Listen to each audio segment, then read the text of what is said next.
Divine Thoughts, a journey to the innermost recesses of our soul. प्रभु ईसा मसीह में स्नेही बंधुओं, हमारे पिता ईश्वर और प्रभु ईसा मसीह आप लोगों को अनुग्रह तथा शांति प्रदान करे। आज के ईश वचन हमसे एक आधारभूत सवाल करते हैं, मेरे जीवन की सबसे बड़ी निधि क्या है। कुछ लोगों के लिए यह संपत्ति हो सकती है, कुछ के लिए पद और सम्मान है, कुछ अन्य लोगों के लिए ये परिवार, पेशा, सुरक्षा आदि हो सकती है। मगर आज के सुसमाचार में ईसा मसीह ये स्पष्ट शिक्षा देता है कि ईश्वर के राज्य को छोड़ अन्य कोई अनमोल निधि नहीं है। खेत में छिपी कीमती निधि और मोती पाने वाले इंसानों की उपमा द्वारा ईसा कहता है, जिसने असली निधि पाई है वह अपना सब कुछ त्याग देता है, क्योंकि वो जो त्याग देता है वह ना के बराबर है, मगर उससे जो प्राप्त होता है वो अनंत और असीम है।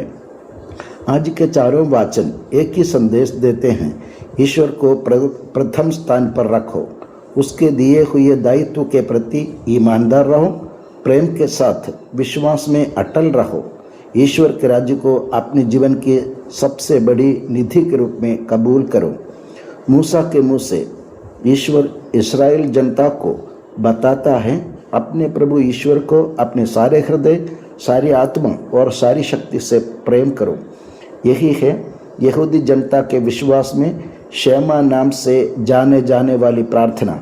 ये नियमों की एक तालिका नहीं है, ईश्वर के साथ प्रेम संबंध का ऐलान है। ईश्वर आदेश मनुष्यों को नियंत्रित करने के लिए कोई आदेश नहीं दिए हैं, बल्कि स्वतंत्रता और पवित्रता की ओर उन्हें ले चलने के लिए हैं।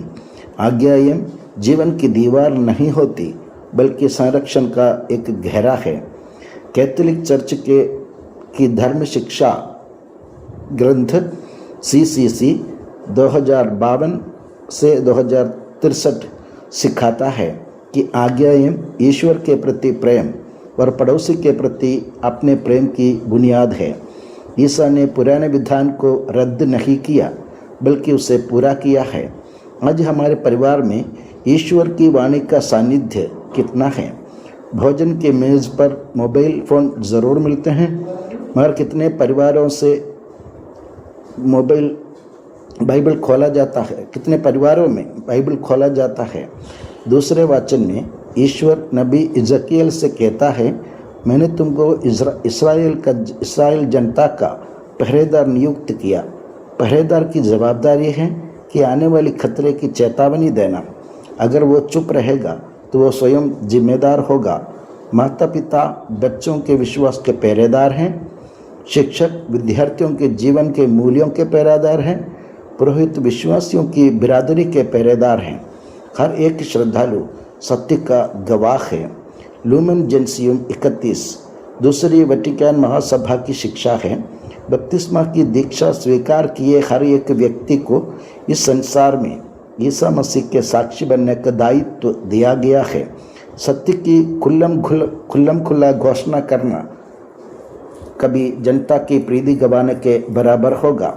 संत पौलुस विश्वासीगण को प्रोत्साहन देता है, तुम लोगों ने जो परंपरा ग्रहण की है उस पर दृढ़ बने रहो। क्रिस्ती जीवन एक दौड़ है, एक दिन का आवेश नहीं है। सहन और स्थिरता अनिवार्य है। आज की दुनिया पल भर की सुविधाओं का वादा करती है, मगर ईश्वर का राज्य सब्र और विश्वास की मांग करता है। कैथोलिक चर्च के धर्म शिक्षा ग्रंथ CCC 1816 क्रिस्त के शिष्य को अपने विश्वास की रक्षा करना मात्र नहीं, धीरज के साथ इसका बखान भी करना चाहिए। विश्वास कलीसिया की चार दीवारी के अंदर सीमित न हो, अपने पेशे के स्थान पर, समाज में, परिवार में भी प्रकट होना चाहिए। आज के सुसमाचार में ईसा 3 खूबसूरत उपमाएं या दृष्टांत हमारे सामने प्रस्तुत करते हैं। खेत की निधि, एक मनुष्य खेत में छिपी हुई निधि पा लेता है। वो खुशी के साथ अपना सब कुछ बेचकर वो खेत खरीद लेता है। ध्यान देने की बात है कि वो दुख के साथ नहीं बल्कि खुशी के साथ सब कुछ छोड़ देता है। असली ख्रिस्तीय त्याग कुछ खोने का गम से नहीं बल्कि निधि पाने के आनंद से उत्पन्न होता है। कीमती मोती एक दूसरी उपमा है कीमती मोती की। एक व्यापारी जो कीमती मोती पाने पर अपना सब कुछ बेचकर उसे अपना लेता है। हमारे जीवन की मोती क्या है? क्या वो ईसा है या फिर पैसा है, पद, प्रशस्ति, सुख सुविधाएं? ईसा कहता है, जहाँ तुम्हारी पूंजी होगी वहाँ तुम्हारा हृदय भी होगा। अगला दृष्टांत समंदर में फेंके गए जाल का है। समुद्र में फेंका गया जाल हर प्रकार की मछलियाँ पकड़ लेता है। अंत में अच्छी और खराब मछलियों को अलग अलग कर देता है। ये अंतिम न्याय के स्मरण दिलाता है। ईश्वर हर एक इंसान को बुलाता है, मगर अंतिम न्याय के दिन हर किसी के जीवन का मूल्यांकन किया जाएगा। CCC 1038 से लेकर 1040 कलीसिया सिखाती है, प्रभु ईसा मसीह गरिमा के साथ फिर आएगा और सब मानव अंतिम न्याय के लिए उसके सामने खड़े होंगे। यह सत्य हमें डराने का नहीं बल्कि निर्मलता की ओर हमें बुलाने के लिए है। कलीसिया के संत पिताओं की शिक्षा। संत अगस्तीन कहते हैं, हमारे हृदय तब तक बेचैन रहेंगे जब तक वे ईश्वर में विश्राम नहीं पाएंगे। दुनिया की कोई भी निधि मानव हृदय को पूरी तरह तृप्त नहीं कर सकती। संत जॉन क्रिसोस्टम कहते हैं, जो प्रभु क्रिस्त को पा लेता है वो कुछ भी नहीं खो देता है। जो क्रिस्त को खो देता है वह सब कुछ खो देता है। कलीसिया की सामाजिक शिक्षा ये कहती है कि संपत्ति कोई गलत नहीं, मगर संपत्ति का गुलाम बनना बहुत ही बड़ा खतरा है। आज सब कोई जीवन कमा लेता है मगर जीना भूल जाता है। बड़े आलीशान बंगले बनाता है, पारिवारिक प्रार्थना नहीं होती। कीमती मोबाइल खरीद लेता है, बाइबल पढ़ने के लिए समय नहीं ढूंढ पाता। बच्चों को ऊंची और बेहतरीन शिक्षा दिलाता है मगर विश्वास की शिक्षा नज़रअंदाज करता है।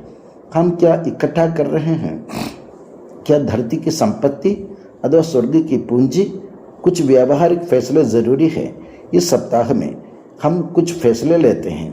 प्रतिदिन कम से कम 15 मिनट बाइबल पढ़ना, परिवार के साथ बैठकर प्रार्थना करना, रविवार के पवित्र बलिदान में अनिवार्य रूप से भाग लेना, महीने में एक बार पाप स्वीकार करना, एक गरीब व्यक्ति की किसी के अनजाने मदद करना, बच्चों को विश्वास के मूल्यों की शिक्षा देना, ईश्वर के राज्य को जीवन के प्रथम स्थान पर रखना। ये एक धनी व्यक्ति ने जीवन भर संपत्ति कमाई, मृत्यु की शैया में पड़े उसने डॉक्टर से पूछा, क्या मैं कुछ और समय खरीद सकता हूँ? डॉक्टर ने कहा, चाहे इस दुनिया की सारी संपत्ति दे दे फिर भी 1 मिनट भी कोई खरीद नहीं सकता। तब उस मनुष्य ने रोते हुए कहा, मैंने संपत्ति खूब कमा ली मगर ईश्वर के लिए जीने का समय नहीं कमा पाया। प्यारे बंधुओं, मृत्यु जब आती है तो हमारे साथ जो चलते हैं वो बैंक बैलेंस नहीं, विश्वास, करुणा एवं निर्मल जीवन है। आज के वाचन हमें 4 महान सत्य की शिक्षा देते हैं। मूसा कहता है, ईश्वर की आज्ञाओं को हृदय से में संचित रखो। एजेकियल कहता है, सत्य का पहरेदार बनो।